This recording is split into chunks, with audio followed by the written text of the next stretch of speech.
오늘 본문 말씀에는 세 가지의 이야기가 담겨 있습니다. 14절부터 20절에는 예수님의 변화산 사건 이후에 간질 걸린 소년을 예수님께서 고쳐주시는 이야기가 나옵니다. 22절에서 23절, 22절과 23절 이 두 절에는 두 번째로 말씀하시는 예수님의 순환, 그러니까 예수님의 죽으심과 부활을 예고하시는 예수님의 말씀 이야기가 나옵니다. 그리고 24절에서 27절에는 이제 성전세에 대한 베드로의 생각과 예수님의 그에 대한 반응에 대해서 대한 그런 이야기가 나옵니다. 이렇게 세 가지의 이야기가 나옵니다. 자세히 보겠습니다. 첫 번째 이야기는 이 간질 걸린 소년을 고쳐주시는 이야기가 나옵니다. 어제 말씀에서 우리가 같이 보았던 것처럼 예수님께서 베드로와 야고보와 요한 이렇게 세 명을 데리고 이제 산으로 올라가셨습니다. 그리고 변화산 사건이죠. 이 변화산 사건이 마치고 이제 그 세 명의 제자들과 예수님께서 함께 내려오십니다. 14절에 무리의 이름에 라고 기록되어 있습니다. 우리가 잘 아는 것처럼 예수님을 따라다니는 많은 무리들이 있었음을 우리가 잘 알고 있습니다. 예수님의 그 치유의 능력, 그 놀라운 또 말씀, 여러 가지를 기대하는 사람들이었죠. 특별히 이 무리들 가운데서는 예수님께 조금이라도 트집을 잡을 것을 찾는 그런 바리새인, 서기관, 이런 율법학자들, 그런 사람들도 이 무리 중에 섞여 있었습니다. 예수님과 3명의 제자들이 함께 내려왔는데, 그렇다면 남아있는 9명의 제자들이 있었겠죠. 그 남아있는 9명의 그 제자들을 무리가 둘러싸고 있는 모습을 상상해 볼 수 있습니다. 예수님을 보기 위해 예수님을 찾으러 사람들이 왔지만 예수님이 없는 그 남은 9명의 무리들을, 이 제자들을, 9명의 제자들을 이 무리들이 보고 둘러싸고 있는 거죠. 그리고 예수님께서 행한 똑같은 기적을 이 9명의 제자들에게 요청했던 것입니다. 이렇게 많은 사람 사이에서 이제 예수님이 다가왔을 때 한 사람이 신속하게 예수님 앞에 뛰어나와 무릎을 꿇고 자신의 아들을 고쳐달라고 간절히 부탁합니다. 그러면서 여기 당신의 남아있는 이 제자들에게 대신해서 부탁했지만 그렇게 고쳐주지 못했다라고 말하면서 제발 고쳐달라고 간절히 말하는 내용입니다. 17절에 예수님의 대답을 보면 예수님의 마음이 어땠는지를 우리가 좀 짐작해 볼 수 있습니다. 예수님께서 굉장히 화를 내시면서 말씀하시는 것처럼 보입니다. 예수님의 대답이 굉장히 과격한데요. 믿음이 없고 패역한 세대여, 내가 얼마나 너희와 함께 있으며 얼마나 너희에게 참으리요. 예수님의 이 분노의 대상은 누구일까요? 여러 가지로 추측하고 얘기해 볼 수 있겠습니다만 적어도 이 간질 걸린 이 어린아이의 부모와 함께 있는 무리들인 것은 분명합니다. 왜냐하면 지금 이 함께 있는 이 무리들은요, 믿음이 없기 때문입니다. 이들이 믿음이 없는 것은 예수님의 그 분노의 이유가 되는 것입니다. 왜냐하면 이 사람들은요, 여기에 있는 이 무리들은요, 예수님이 그동안 행했던, 예수님을 따라다니면서 보았던 그 모든 기적들을 봤습니다. 하지만 봤음에도 불구하고 예수님께서 또다시 그 신유의 기적을, 또 이 병든 이 아이를 고쳐주시는 그 모습을 보여달라고 말하고 있는 것입니다.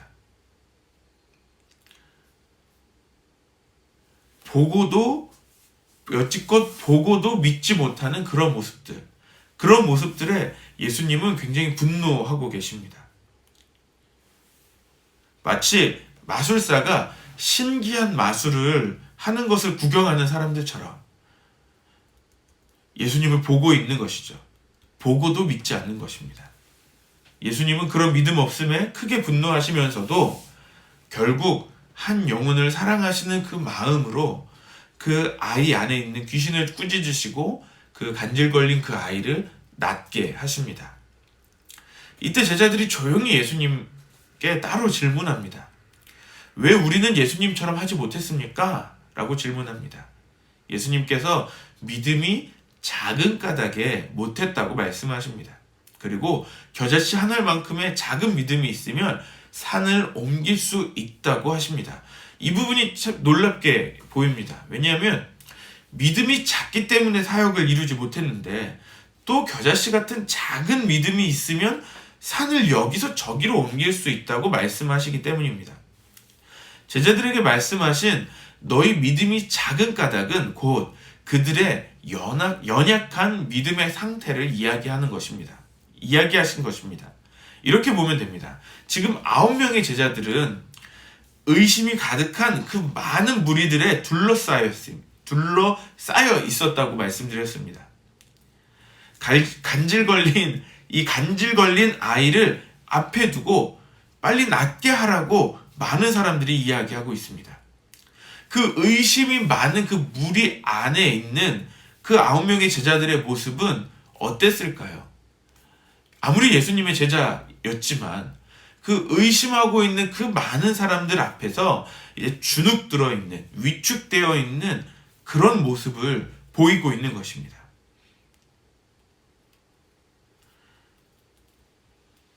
그런 연약한 모습을 나타낸 것이죠. 그들의 두려움이 곧 믿음 없는 모습이 된 것입니다.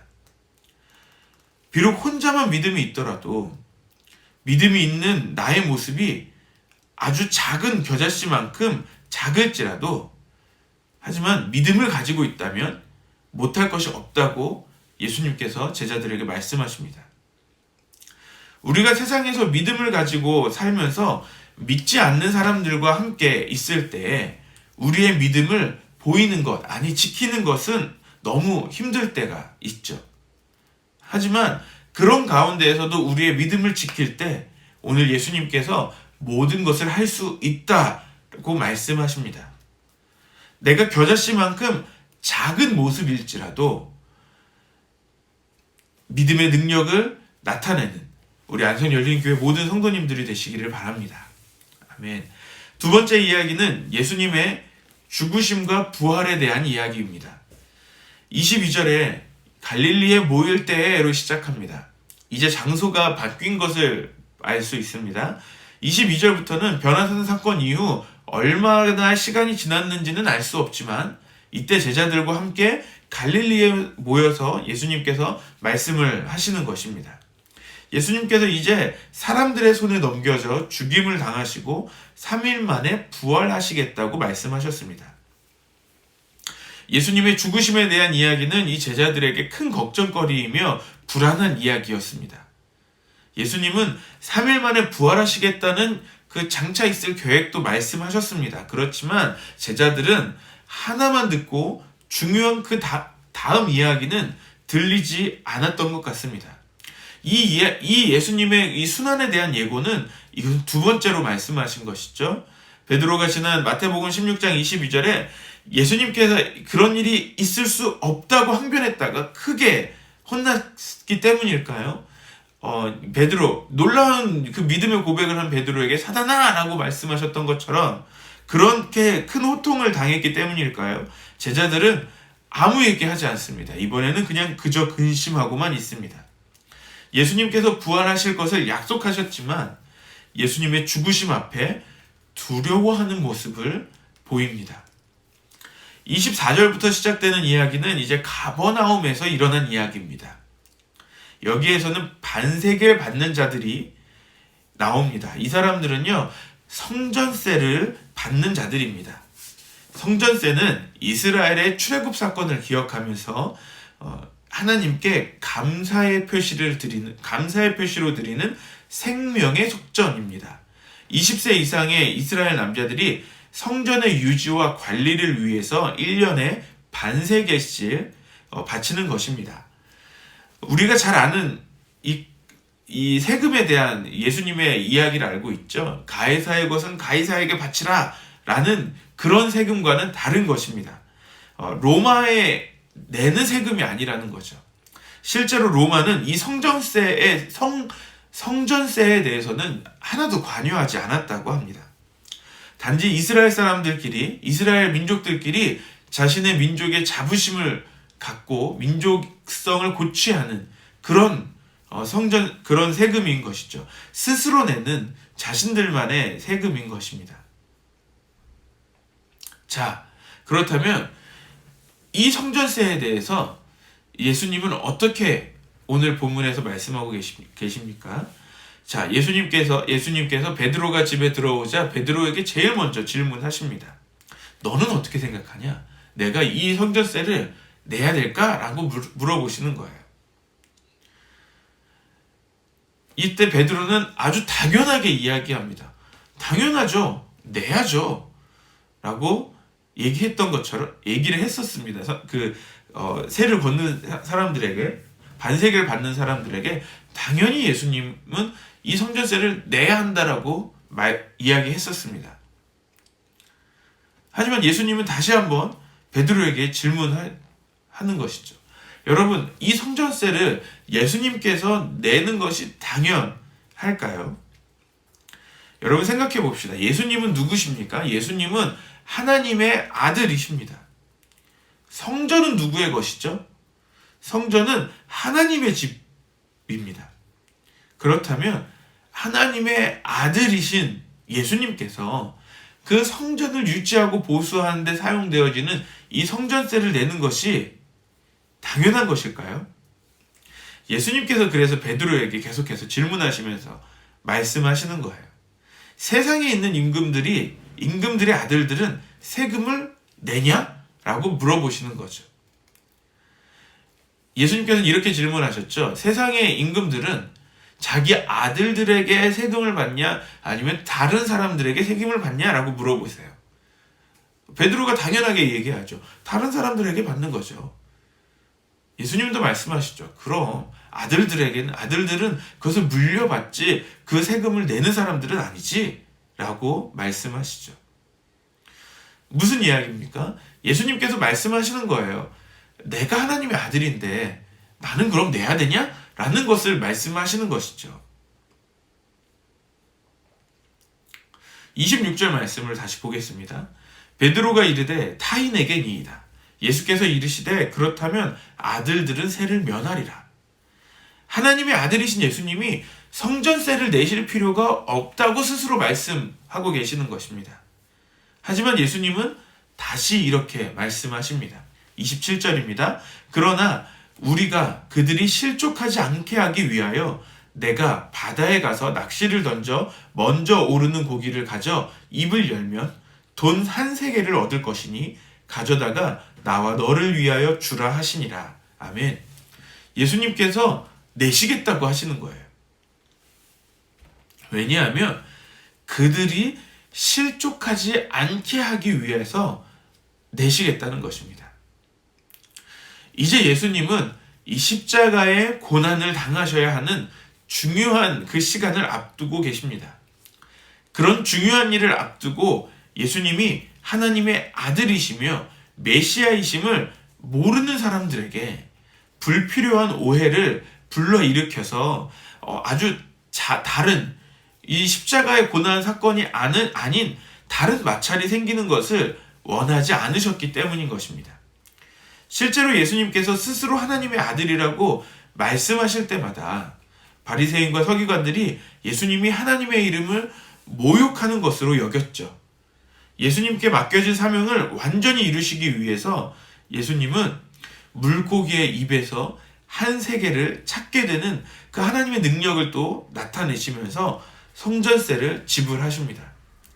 마치 아브라함이 이삭을 바치려 할 때 하나님께서 어린 양을 예비하신 것처럼 보입니다. 예수님께서 만물의 주인이심을 나타내시고 보이시는 것이죠. 오늘 본문의 이 세 가지 이야기 속에서 믿음의 모습을 보게 됩니다. 믿음이 없는 자들의 모습을 우리가 보았습니다. 매번 놀라운 기적을 눈앞에서 보지만 눈앞에 보고도 믿지 못하는 그런 모습입니다. 우리의 모습과 비교해 볼 때 어떻습니까? 우리가 그리스도인으로 매일 살아가는 이 매일매일 살아가는 이런 놀라운 기적을 경험하고 있으면서도 우리는 매번 같은 기적을 다시 한번 보여주시기를 원하는 그런 모습이 우리에게 있지는 않습니까? 두 번째 이야기에는 예수님의 말씀을 온전히 믿지 않는 그런 모습을 우리가 봅니다. 자신의 그 두려움의 생각에만 사로잡혀서 예수님이 주시는 그 약속을 듣지 못하고 단지 잠깐 있을 그 고난 앞에 두려워하고 있는 것입니다. 그리고 세 번째 베드로의 모습처럼 예수님이 누구신지도 잘 모르고 있는 그런 모습도 보았습니다. 예수님이 살아계신 하나님의 아들이시라고 고백했음에도 예수님이 살아계신 하나님의 아들이심을 잘 모르고 예수님께 성전세를 내야 한다고 말하는 그런 베드로의 모습. 이 세 가지의 모습들이 우리의 믿음 없는 그런 연약한 모습은 아닙니까? 혹시 이 세 가지 모습 중 우리의 모습이 있지는 않을까요? 하지만 오늘 본문에서 예수님은 우리에게 믿음을 주십니다. 예수님은 그런 믿음이 없는 사람들 가운데에서도 간질 걸린 그 소년을 낫게 하셨습니다. 제자들이 두려워하지만 예수님은 부활의 약속을 주셨습니다. 마지막으로 예수님은 자신의 큰 사명을 이루시기 위해 베드로의 무지함을 참으신 것처럼 우리에게 믿음을 가르쳐 주시며 기다리시는 분이십니다. 그렇다면 오늘 본문을 통해 예수님께서 우리에게 원하시는 것은 무엇일까요? 그것은 예수님께서 우리에게 주신 이 믿음을 우리가 잘 간직하고 이 믿음이 다른 사람에게 걸림돌이 되지 않고 보여지는 믿음이 되기를 원하신다는 것입니다. 우리가 큰 두려움 가운데 있을 때 우리의 믿음을 지키고 우리의 믿음이 다른 사람을 실족하지 않게, 그러니까 오해하지 않게 하면서도 그들에게 믿음의 삶이 무엇인지 보여주는 것입니다. 지금 우리가 이 코로나19의 상황 가운데 살고 있는 이 땅의 모든 교회들이 진짜 믿음이 무엇인지를 보여줘야 하는 그런 시간입니다.